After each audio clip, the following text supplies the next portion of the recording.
Hello મિત્રો, કેમ છો? જુઓ ભાઈ, ઉનાળામાં કેરીની સિઝનમાં અમે એક વાનગી તમારી સાથે શેર કરીએ છીએ. આ છે મેંગો ડિલાઇટ. ઘરે એકવાર ટ્રાય કરજો, ખાવાની ખૂબ જ મજા આવશે.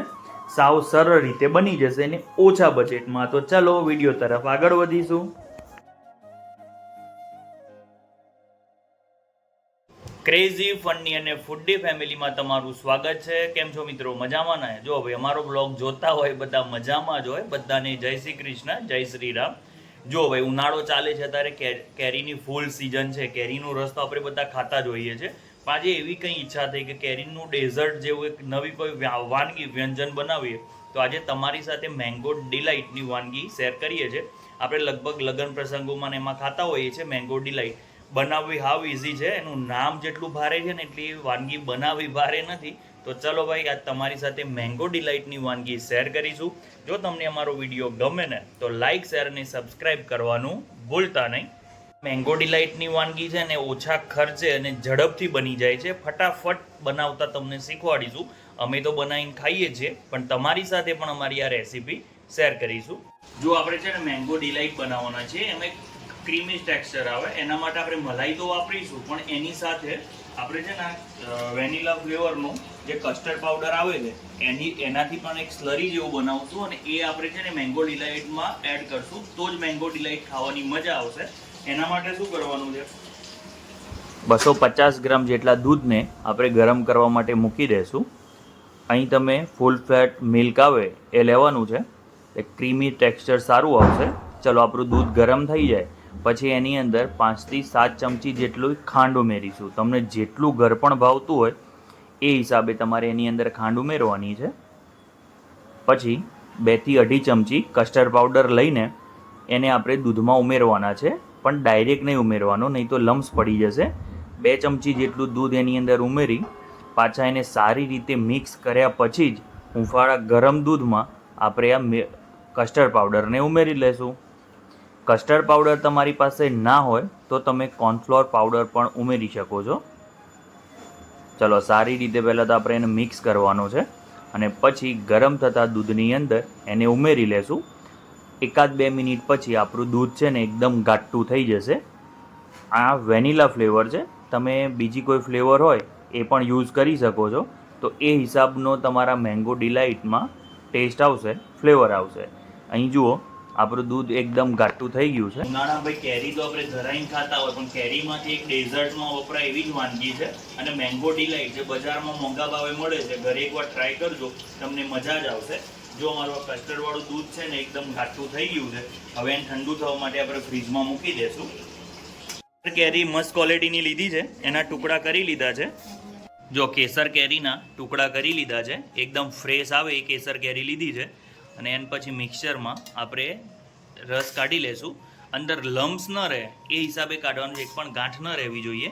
અને સ્વાદ અનુસાર એની અંદર આપણે ખાંડ ઉમેરી લેશું. એની અંદર છે ને થોડી ખાંડ ઉમેરવાની, કેમ કે ખટાશ હશે તો નહીં મજા આવે. ઠંડુ પાણી એની અંદર એડ કરી લેશું એટલે મસ્ત રીતે પીસાઈ જાય. એકદમ ઘટ રસ આપણો બનીને તૈયાર થઈ ગયો છે. આમાં કોઈ આર્ટિફિશિયલ કલર આપણે નહીં વાપરીએ. આપણે બજારમાંથી રસ લાવીએ ને થોડો કેસરી રંગનો હોય, એની અંદર પેલું મોહનતાનો જે ઓરેન્જ કલર આવે છે ને એડ કરેલો હોય. આપણે આમાં કોઈ આર્ટિફિશિયલ કલર ઉમેરવાનો નથી. જે નેચરલ એનો કલર છે એ જ આપણે એનો ઉપયોગ કરીશું. એમાંથી જ આપણે મેંગો ડિલાઇટ બનાવવાના. તો આપણો જે કેરીનો રસ છે ને બહુ જાડો ન હોવો જોઈએ અને બહુ પતલો ન હોવો જોઈએ, કેમ કે એની અંદર આપણે કસ્ટર્ડ પાવડર ને ક્રીમ ને બધું ઉમેરીશું એટલે ઘટ થઈ જ જશે. જો આ રીતે આપણો કેરીનો રસ તમારે તૈયાર કરવાનો છે. જો મિત્રો, બધી તૈયારી થઈ ગઈ છે. હવે જમવા બેસવાનો સમય થયો છે. કેરીનો રસ તૈયાર છે. આપણું જે કસ્ટર્ડ પાવડર વાળું મિલ્ક, આ છે ફ્રેશ ક્રીમ, અને આ કાજુ બદામના ટુકડા કરી લીધા છે. હવે આ બધી જ વાનગીને આપણે ભેગી કરી લેશું. ચલો સ્ટાર્ટ કરીએ. જો તમને છે ને આની અંદર થોડા લમ્સ હોય એવું લાગશે, પણ આના પછી છે ને આપણે કાજુ બદામ ઉમેર્યા પહેલા એને બ્લેન્ડરથી મિક્સ કરીશું. ચલો, આનંદ એની અંદર પહેલા ઉમેરી લેશું.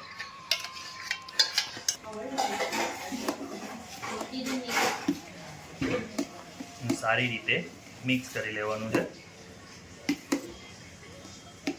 ચલો, હવે આ અમૂલની ફ્રેશ ક્રીમ છે 250 ગ્રામ છે, 1 કિલો હોય તેની સામે આપણે એની અંદર 250 ગ્રામ ઉમેરવાની. તમે ઘરનું બનાવેલું ફ્રેશ ક્રીમ પણ ઉમેરી શકો છો. એની અંદર આપણે ઉમેરી લેશું.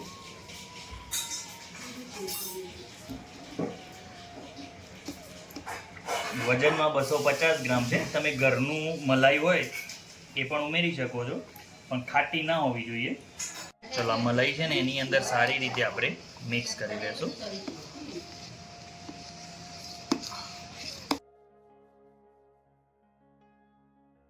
મસ્ત કલર આવી ગયો છે.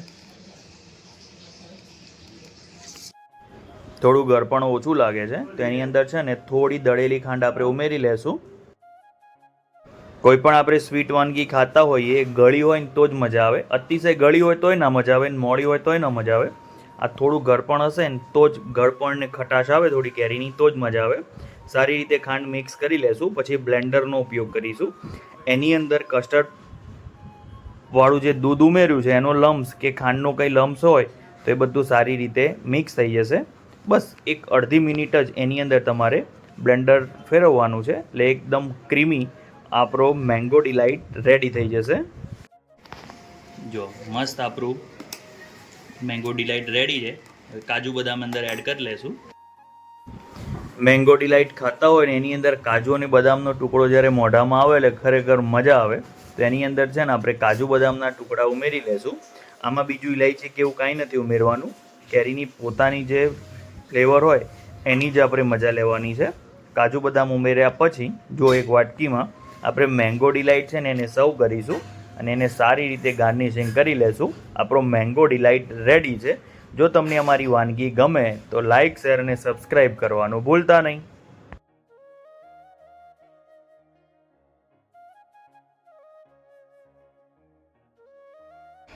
જો એકદમ ક્રીમી અમારો બન્યો છે મેંગો ડિલાઇટ. ચલો પહેલાં તો આપણા સબસ્ક્રાઈબરોને ટેસ્ટ કરાવીએ. ઘરે એકવાર બનાવજો, ખરેખર મજા આવશે. ચલો હું ટેસ્ટ કરું કેવો બન્યો છે. બીજા બધાએ તો ખાઈ લીધો. વાહ, મજા જ આવે, એકદમ ક્રીમી લાગે. બસ ચલો મિત્રો, અમારો મેંગો ડિલાઇટ છે મસ્ત બન્યો છે. આપણે બધાના રિવ્યૂ લઈએ કેવો બન્યો છે. બાકી જોવાથી તો એમ જ લાગે કે માર્કેટમાંથી લાવીને આપણે ખાતા હોય ને બસ એ ટાઈપ જ એનો ટેસ્ટ આવ્યો છે. નવ્ય કેવો બન્યો છે? મજા આવી ને? મમ્મી તે ચાખ્યો? હા પીહુબેન, પીહુએ તો કોઈક મસ્ત રિવ્યૂ આપે. પીહુ કેવો બન્યો છે? 5 સ્ટાર. 5 સ્ટાર ચોકલેટ ખાતા હોય ને એવો બોલો. મેઘના તે ટેસ્ટ કર્યો નથી કર્યો? સોનું જોરદાર બન્યો, ખાધો? વાહ. તો ભાઈ તમે ઘેર છે ને અચૂક ટ્રાય કરજો, ખાવાની ગજબ મજા આવશે. પીહુ કેવો લાગ્યો બેટા? મજા આવી? અરે શું?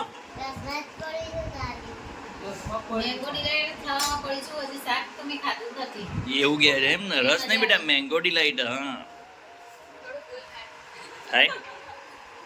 જો છે ગવાર બટેટાનું શાક છે, થોડું પાલકનું શાક છે, મેંગો ડિલાઇટ, રોટલી.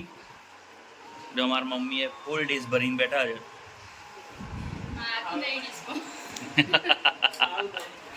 અલથાણથી અમે ટિંડોલી બુક્સ લેવા, ચોપડા લેવા માટે આવ્યા, હું ને નવ્ય બે. પણ અહીંયા આવ્યા ને તો ખબર પડી કે ચોપડાનો સ્ટોક ખલાસ થઈ ગયો છે. એ તો પૂરું, બીજી વાર આવત પણ નહીં મળે, નવો નથી આવવાનો એવી સૂચના છે. એટલે અમારો ધક્કો થયો અને ઘેરથી છે ને મેં કટ પીસ લીધા છે પેન્ટ શર્ટના, એ સીવડાવવા માટે દરજીના ત્યાં ગયા તો ત્યાંય પણ એવું જ થયું કે ધક્કો પડ્યો. તો ચાહે કાંઈ વાંધો નહીં ભાઈ, આજે કોઈ કામ થયું નથી. જો હું તમને મા ઉમિયાના દર્શન કરાવું, કરી લો. મેં તો માતાજીના દર્શન કરી લીધા છે. એ મા ઉમિયા. ચલો હવે કાકો બત્રીસો બંને જણા જશું ઘરે. એક નવી વાનગી રાંદેરની ફેમસ આલુપુરીનો વિડીયો પણ તમારી સાથે શેર કરવાનો છે. એ આ વિડીયો પછી આવશે તો પ્લીઝ સબસ્ક્રાઈબ કરજો અને જોડાયેલા રહેજો.